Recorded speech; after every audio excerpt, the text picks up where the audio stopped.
Hello everyone, welcome to crypto geek Telugu. మనం ఈ వీడియోలో ఇథీరియంకి ద మోస్ట్ బుల్లిష్ ఫ్యాక్టర్ అంటే ఇప్పటిదాకా ఇథీరియం గురించి మనం పెద్ద ఎక్కువ మాట్లాడుకోలేదు. కానీ ఎప్పటి నుంచో కూడా నేను వీడియో చేద్దాం అనుకుంటాను ఇథీరియం గురించి. ఇథీరియం ఉన్న టెక్నాలజీ, దాని మీద వస్తున్న డెవలప్మెంట్స్, ఇట్లన్నిటి గురించి. ఇప్పుడు ఇథీరియంలో చాలా అంటే చాలా మంచి పాజిటివ్ న్యూస్ అనేవి ఉన్నాయి. సో వీడియోలోకి వెళ్ళబోయే ముందు మేము చెప్పబోయేది ఏంటంటే, ఈ వీడియోలో ఎటువంటి ఫైనాన్షియల్ అడ్వైస్ ఇవ్వట్లేదు. మీకు ఏమైనా ఫైనాన్షియల్ అడ్వైస్ కావాలంటే మీ ఓన్ రీసెర్చ్ మీరు చేసిన తర్వాత, మీకు అన్నీ కూడా ఫ్యాక్టర్స్ సెట్ అయినాయి అనుకున్న తర్వాత మాత్రమే మీరు ఇన్వెస్ట్ చేసుకోండి ఎందులోనైనా. ఎవరో చెప్పారని మాత్రం బ్లైండ్గా ఇన్వెస్ట్ చేయొద్దు. ఓకే.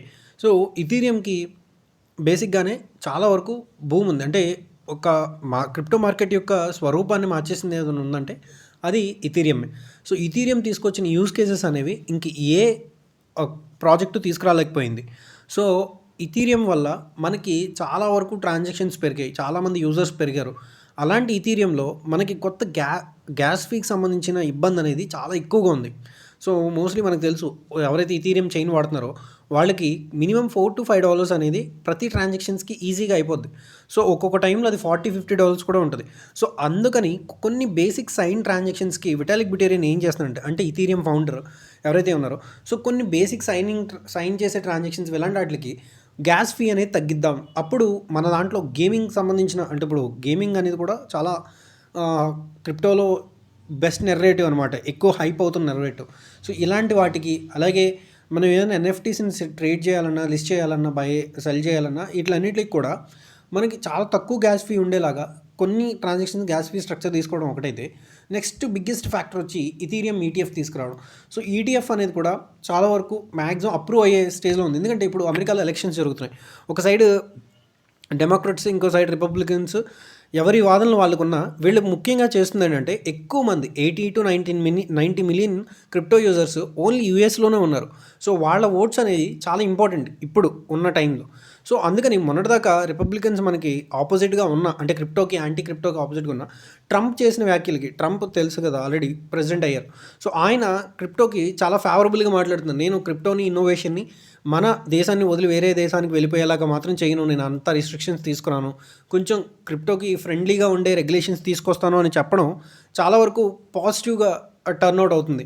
సో అందులో ఇప్పుడు ఇథీరియం ఈటీఎఫ్స్ని కూడా కంపెనీస్ ఫైల్ చేయడం, ఇదే టైంలో అది అప్రూవ్ అయ్యే అవకాశం కూడా చాలా ఎక్కువ ఉంది. సో ఇక్కడ ఇథీరియంకి ఇది ఒక్కటే బుల్లిష్నెస్ కాదు, మనకి ఫీ స్ట్రక్చర్ ఏదో వస్తుందో అది కూడా చాలా బుల్లిష్ న్యూస్ అవుతుందన్నమాట.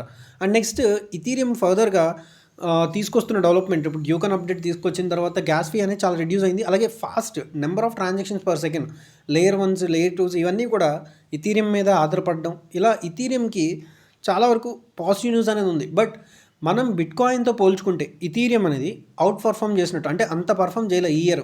ఇప్పుడు $3,100 నుంచి 3,800కి వచ్చింది ఈ హైప్ వల్ల ఇథీరియం ఈటీఎఫ్ వస్తుందన్నది. అంతేగాని దీంట్లో వచ్చే అప్డేట్స్ అనేవి ప్రాజెక్ట్ మీద పెద్ద ఇంపాక్ట్ అనేది, అంటే ప్రాజెక్ట్ ప్రైస్ మీద పెద్ద ఇంపాక్ట్ చూపించాలి ఇథీరియం ప్రాజెక్ట్ మీద. సో ఇప్పటి నుంచి వచ్చే అప్డేట్స్ అనేవి చాలా వరకు నెక్స్ట్ బిట్కాయిన్కి కాంపిటీషన్గా ఇథీరియం డెవలప్ అయ్యే అవకాశం ఉంది. అంటే 3 to 4x అనేది ఈజీగా అయ్యే అవకాశం ఉంది. సో ఇథీరియంలో ఉండే అప్డేట్స్ అనేవి కూడా మోస్ట్లీ యూజర్ ఫ్రెండ్లీగానే వస్తున్నాయి. అంటే అంతకుముందు జస్ట్ ప్రాజెక్ట్ డెవలప్మెంట్ మీద ఆలోచించేవాళ్ళు, కానీ ఎట్ ద ఎండ్ యూజర్ అనేవాడు బెనిఫిట్ అవుతున్నాడా లేదనేది వాళ్ళు పట్టించుకునేవాళ్ళు కాదు. బట్ ఎప్పుడైతే నెంబర్ ఆఫ్ ప్రాజెక్ట్స్ కాంపిటేటర్గా వస్తున్నాయి, ఇప్పుడు సొలానా కానీ, అంటే ఇథీరియం కలర్స్ అని కొన్ని వస్తున్నాయి, సొలానా కానీ, అలాగే పొల్కాడాట్ కానీ, అవలాంచే కానీ, ఇలాంటివన్నీ కూడా ఇథీరియం కలర్స్ కింద వస్తున్నాయి. సో అందుకని కొంచెం మార్కెట్ మీద కూడా ఇథీరియం అనేది ఫోకస్ చేసింది. సో ఇలాంటి అప్డేట్స్లో ఇథీరియం ఈటీఎఫ్ కనుక అప్రూవ్ అయితే మనం చాలా బులిష్నెస్ అనేది చూస్తాం. అంటే మిగతా ఆల్ట్ కాయిన్స్ అనుకో, అంటే ఇథీరియం రన్ అవుతుందంటే ఆల్ట్ కాయిన్ సీజన్ కూడా రన్ అవుతుందని అర్థం. సో ఈ అప్డేట్స్ అన్ని జరుగుతున్నప్పుడు సెప్టెంబర్లో, అంటే ఈ 2 to 3 monthsలో జరిగిన తర్వాత ఇథీరియంలో లిక్విడిటీ పెరిగి సెప్టెంబర్లో ఒకవేళ రేట్ కట్స్ వస్తే, మనం ఎక్స్పెక్ట్ చేస్తున్నట్టు ఫెడ్ నుంచి రేట్ కట్స్, అది జూన్, జూలై అనుకున్నాం. సో అది కూడా ఉండకపోవచ్చు, సెప్టెంబర్లో ఉండొచ్చు అని చెప్తున్నారు. సో ఈ ఎలక్షన్స్ ఇంపాక్ట్ ఇవన్నీ కూడా చాలా ఫ్లక్చువేటింగ్గా ఉండే న్యూస్లు అనమాట. సో బేసిక్గా నాకు తెలిసినంత వరకు నేను అనుకునేది, సో ఇథీరియంకి ఇవన్నీ కూడా మోస్ట్లీ బుల్లిషే, అంటే అన్నీ కూడా పాజిటివ్గానే రన్ అవుతాయి అనుకుంటున్నాను. సో ఇథీరియం ఎవరైనా హోల్డ్ చేస్తుంటే ట్రై టు హోల్డ్, లేదు అనుకుంటే కొంత ఈ ఈటీఎఫ్ వచ్చేసిన తర్వాత కొంత కూల్ డౌన్ అవుతుంది ప్రైస్లో ఖచ్చితంగా. లేదంటే ఈటీఎఫ్ రిజెక్ట్ అయినా, ఏదైనా అంటే యాక్సెప్ట్ అయినా రిజెక్ట్ అయినా కొంత టైం కన్సల్టేషన్ ఉన్నా కొత్తగా ఎంట్రీ తీసుకున్న వాళ్ళు కన్సల్టేషన్ కోసం వెయిట్ చేయండి. ఆల్రెడీ హోల్డ్ చేసేవాళ్ళు మాత్రం హోల్డ్ చేయండి.